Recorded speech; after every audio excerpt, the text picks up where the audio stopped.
Salve rapaziada, muito bom dia. Vamos aí ao nosso primeiro vídeo hoje do nosso canal. Vamos falar um pouco de Flamengo e a sua desclassificação no Campeonato Mundial de Clubes. Vou falar um pouco também tudo sobre o que eu achei do jogo do Flamengo. Vou ter ser bem capital para ser bem sucinto e a gente não esticar muito, né, esse vídeo, até porque eu tenho que falar algumas coisas também que já estão acontecendo, né, aí no dia de hoje. Enfim, fato é que você está no canal do Lohan Santos, eu sou o apresentador e cofundador desse canal. Eu gostaria de estar partilhando com vocês as minhas informações, as minhas notícias, as minhas opiniões em relação a tudo que acontece no mundo da bola. E se você tem interesse nisso, se você gosta do futebol, se você é amante do futebol assim como eu, peço a você, já se inscreva no nosso canal, acione o sininho de notificação para estar por dentro de todas as nossas notícias e comente bastante em relação se você acha que eu sigo uma boa linha em relação ao meu raciocínio, se você tem alguma divergência, enfim, desde que seja de maneira construtiva e respeitosa, a gente vai estar sempre aqui se comunicando e falando, trazendo boas notícias em relação ao mundo da bola, futebol mundial em si. Fato é que Flamengo foi desclassificado ontem pelo Bayern 4-2 em um jogo em que muitos flamenguistas acharam que poderia dar jogo. E aí é que vem a nossa realidade, né? Acabou ali a fase de grupos, no qual os times jogaram apenas para se classificar. E aí, a partir de agora, das oitavas para frente, vira briga de cachorro grande, rapaziada. Ah, mas eles não ligam pro campeonato mundial de clubes. O europeu não gosta nem além deles não gostarem do campeonato, eles não queriam nem estar participando.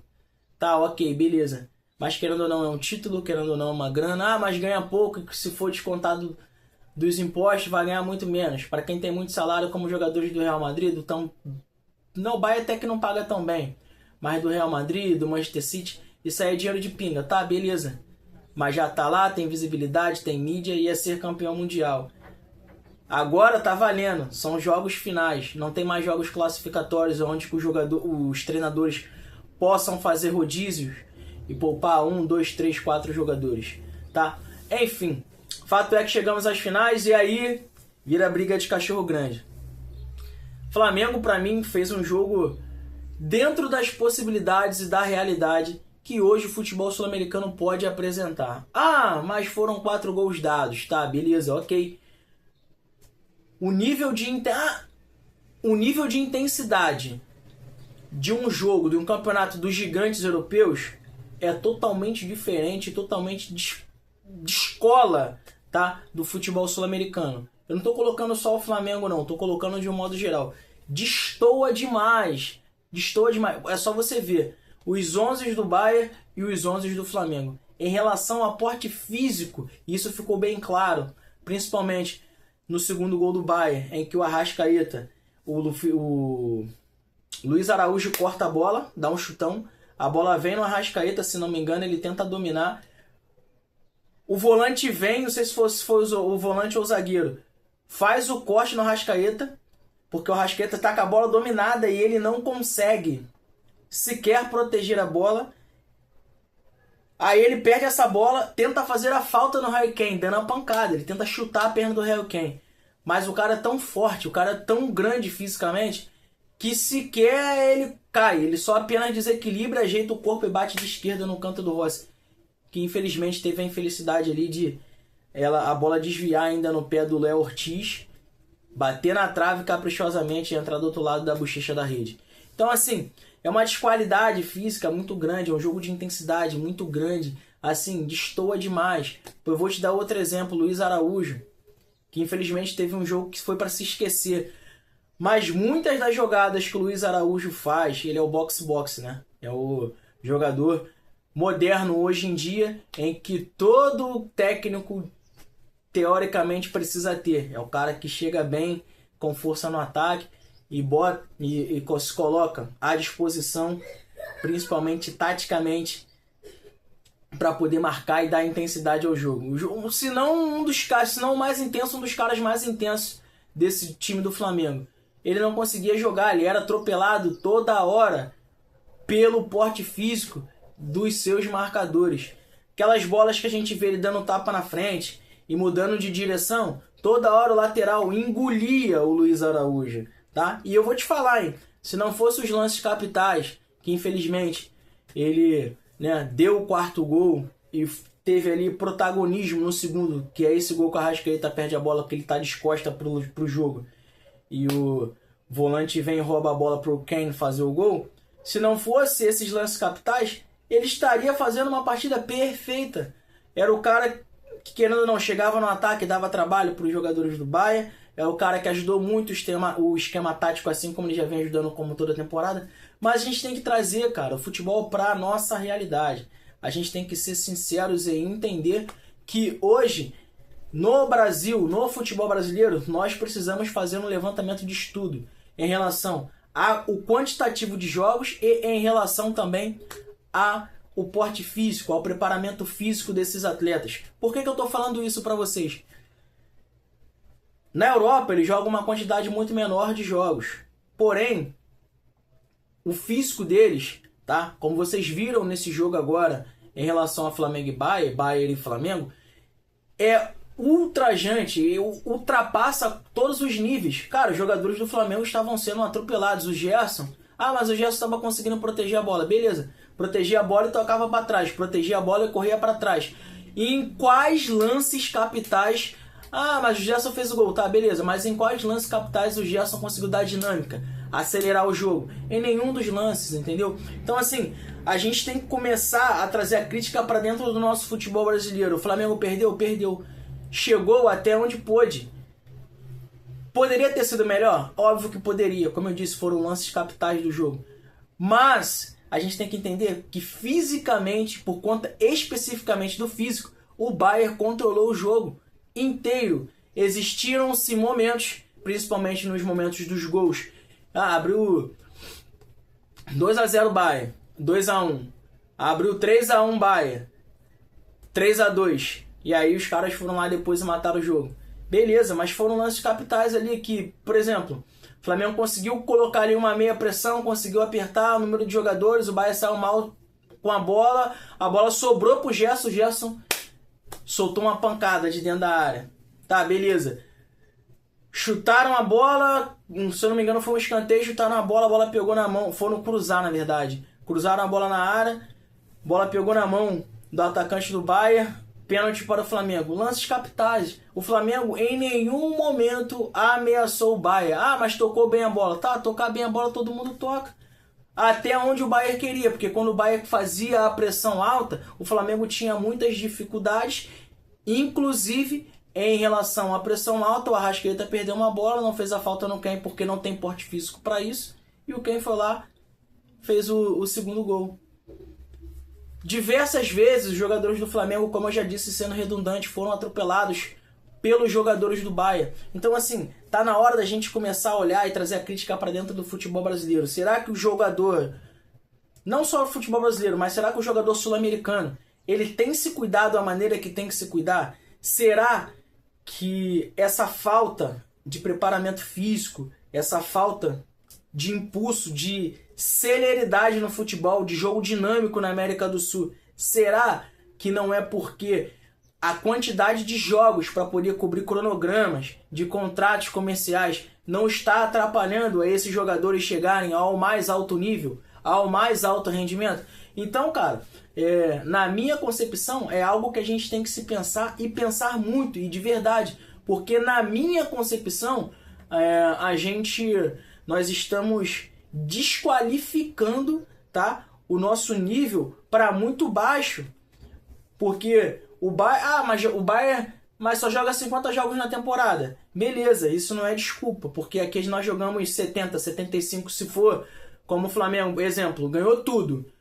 Tríplice coroa, estadual, mais do que tríplice, né? Mas vamos colocar Brasileiro, Copa do Brasil, Libertadores e vai pro Mundial. Esse time no Brasil, ou esse time na América do Sul, no mínimo ele jogou 80 jogos, 70 jogos, chegando ali a 80, 85. Se você for até as finais dos campeonatos estaduais. Então nós temos que começar a rever essa quantidade de jogos. O Klopp foi muito incisivo e muito intenso, botou muita força na fala dele em relação ao próprio Campeonato Mundial de Clubes, dizendo que os jogadores da Europa, eles não vão conseguir entregar tão intensamente, tá? Resultados. Eles vão, infelizmente, deixar a qualidade cair, e isso pode acarretar até em lesões por conta dos números altos de jogos. A gente está falando de uns caras que fazem 50 jogos no ano. 50, 55 jogos no ano. Se for uma temporada realmente cheia, com pré-temporada de verão, esses caras vão fazer no máximo 65 jogos no ano, tá? Dependendo do clube. Então, assim, chegou a hora da gente parar e pensar o quanto é benéfico ter a quantidade de jogos. É rentável. Beleza, é rentável. Mas e quando a gente for enfrentar esse campeão europeu? Como o Klopp disse, esses caras vão chegar na Copa do Mundo estourados. E aí ninguém vai lembrar, tá, que esses caras já fizeram tantos e tantos jogos e que em seu momento de férias ou em seu momento de descanso, e aí eu tô pegando e englobando tudo, eles poderiam, em seu momento de férias, eles poderiam estar descansando para poder estar recuperando melhor. Então, assim, na minha concepção, é óbvio, nós temos que mudar a estrutura do futebol brasileiro, principalmente pensando se nós quisermos realmente fazer um futebol aqui na América do Sul de alta intensidade, um futebol em que a gente saia para jogar, como era lá atrás, de igual para igual, intensamente, com qualquer outro clube da Europa, independentemente que ele seja ali esses 5 melhores, Real Madrid, City, Bayern, enfim, Arsenal, Liverpool, esses grandes clubes. Para a gente poder conseguir chegar a essa intensidade, na minha concepção, a gente precisa, além de mudar a estrutura física, tá, reavaliar. E aí eu vou ampliar aqui, vou ampliar de verdade. Além da gente reavaliar os nossos profissionais de forma física, a gente também tem que reavaliar o nosso calendário. O fato é que o Flamengo tomou de 4-2 e para mim, na minha concepção, foi até onde o Flamengo poderia chegar. E graças a Deus que não foi um City, porque se fosse um City, que hoje é o mais alto nível da Europa, mas jogou mal o campeonato inglês. Ok, tá se reajustando, jogadores saindo, jogadores entrando, uma nova geração que tá chegando. Se chega num City, na maneira que o Pep Guardiola entende futebol e da maneira que o City joga, aí tu pode botar de 7 para cima. Deixa aí nos comentários o que você acha. Acho que eu já me estendi demais e consegui passar aqui a minha visão em relação ao jogo do Flamengo e Bayern, Bayern e Flamengo. Acredito que foi o máximo que o Flamengo poderia ter chego. Eu não quero criticar aqui o Felipe Luiz, porque na minha concepção também, acredito eu que ele entrou errado, não era para ter entrado com a Arrascaeta em um jogo como esse, de tanta intensidade, de porte físico. Poderia colocar ele ali no segundo tempo, por exemplo, 3-2, e aí antes do Luiz Araújo dar aquele doce, que aí o jogo vira para 4-2, ali era um momento em que ele deveria ter parado o jogo, tá? E aí, por exemplo, tirar o Luiz Araújo, colocar o Wallace, né, se não me engano, se o Bruno Henrique já estivesse no jogo, colocar o Arrascaeta ali para tentar um lance de gênio, um lance de grande jogador que ele é, um lance de técnica nos últimos minutos do jogo, tentar buscar, abrir o time. Mas eu acho que isso não aconteceu, primeiro, porque ele escalou errado, e segundo, foram 2 erros capitais de Luiz Araújo. Tá? Eu não estou querendo aqui colocar parcela de culpa em cima do rapaz, mas foram 2 erros capitais em cima do Luiz Araújo. Então ele tirar o Luiz Araújo ali principalmente depois daquele 4º gol, é ele pegar os holofotes da derrota do Flamengo e virar um canhão para cima das costas do menino. Então, para mim, na minha concepção, desculpa. Por isso que ele não fez a substituição no rapaz. Primeiro que ainda nos 3-2 ele já estava mal fisicamente, já tinha entregado tudo o que ele poderia ter entregue. Acredito que ele já teria até pensado nessa substituição. Porém, o que aconteceu? O erro capital. E aí ele não poderia ter tirado o rapaz, virar, como eu disse, o canhão de mídia para cima desse rapaz, do Luiz Araújo. E aí, o que você acha? Você acha que o futebol brasileiro tem que reavaliar o seu posicionamento em relação ao físico dos seus atletas? Você acha que o calendário no Brasil deveria ser diminuído para que esses atletas possam ter uma boa recuperação, de não ter que jogar de 2 em 2 dias e acabar com o físico desses caras, da gente poder ter um futebol mais dinâmico, mais robusto em relação a enfrentar esses clubes europeus? Vou te dar outro exemplo para a gente poder fechar o vídeo. O Pulgar faz uma falta, ele dá um pontapé no Harry Kane, como eu disse, um tanque, que o Rascaeta tentou derrubar, não conseguiu no segundo gol. E depois o Pulgar, ele ele faz a falta no Harry Kane, dá um pontapé e ele sai do jogo com uma... Ele chutou o cara, ele sai do jogo com uma suposta fratura no seu pé direito. No primeiro tempo. Então, ou seja, será que não tem coerência o que eu tô falando? Deixa aí nos comentários. Obrigado, tamo junto e até a próxima.